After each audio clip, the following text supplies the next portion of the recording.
2018 CarWale Track Day, Mini Cooper S JCW vs Skoda Octavia RS. Introduction.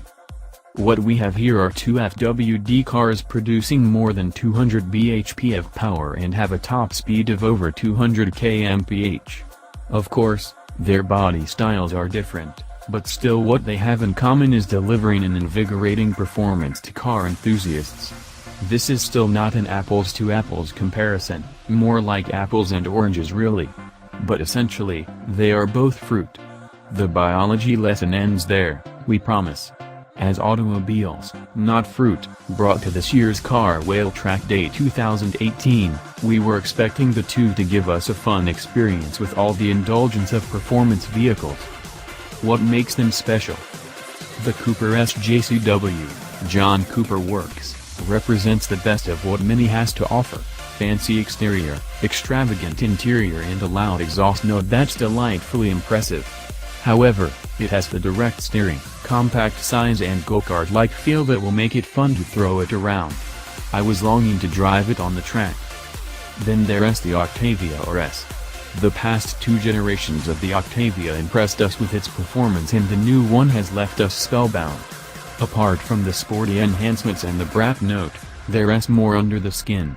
Furthermore, its sub-Rs 30 lakhs price makes it the only true blue performance sedan in this price segment. What I think they can do.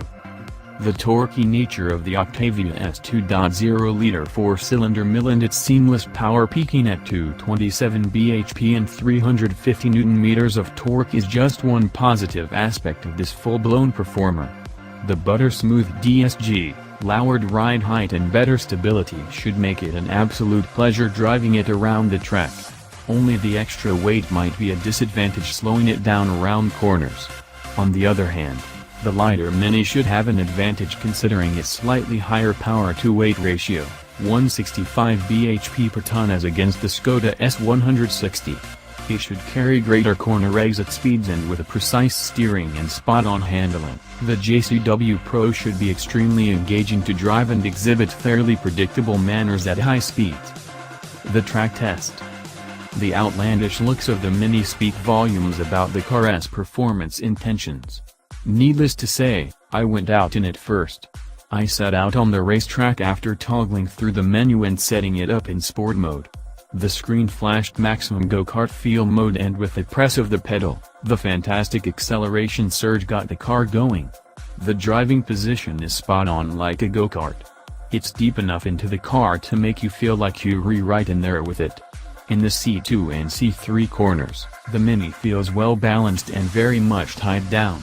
As a result, corner entries become very addictive with the short, sharp downshifts and good braking at C4 and C8. With each pull of the left-hand paddle, the crackle and pop fireworks keep you entertained. For a turbo motor, the Mini S208 bhp 2.0-liter mill is astonishingly responsive. Especially with loads of torque available even below 1,500 revolutions per minute. This combined with a low riding stance makes the turn-ins feel sharp, and even if steering is heavy, it is quick. Post C7 and C12, the overall balance at higher speeds too is impressive with a flat ride. Then, moving into the spacious and comfortable cabin of the RS, the engine here is certainly quieter than the Mini. The throaty thrum is audible only when you rev it hard. And that's what I did, only to account for some wheel spin with loads of torque coming in and the escape off.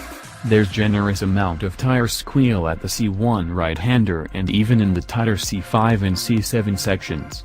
The 227 bhp engine is quite a gem, but with so much power the RS understeers a lot. Thankfully, due to a lowered ride height as against standard Octavia, the RS feels much more composed when you flick it from one corner to another like the C10 and C11. Still it feels a lot heavier and is not as nimble as the Mini. And despite my inclination towards three-pedal cars, the DSG automatic gearbox in the RS satiated me. It provides a quick shifting punch that should please even the most ardent enthusiast. On the longer straights, I noticed the 6,500 revolutions per minute upshifts were crisp and if perfectly timed keep the boost on the boil. Even though I'd thought the Mini will beat the RS on the track with relative ease, the JCW Pro did not.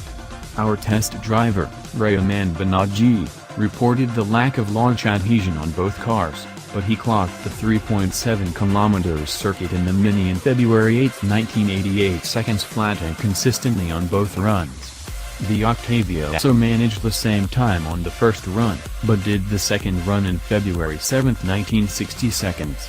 While that's only a tad faster but astonishing and impressive nonetheless. Especially when it was least expected. Our race driver said that since the Mini went flat around the tight track against the RS that rolled more, it could have an advantage. However, the Octa's most impressive feats were hustling to a better speeds at C1 and C10 and beating the Cooper. Last words. Between the two-door Mini feels slightly sharper than the RS.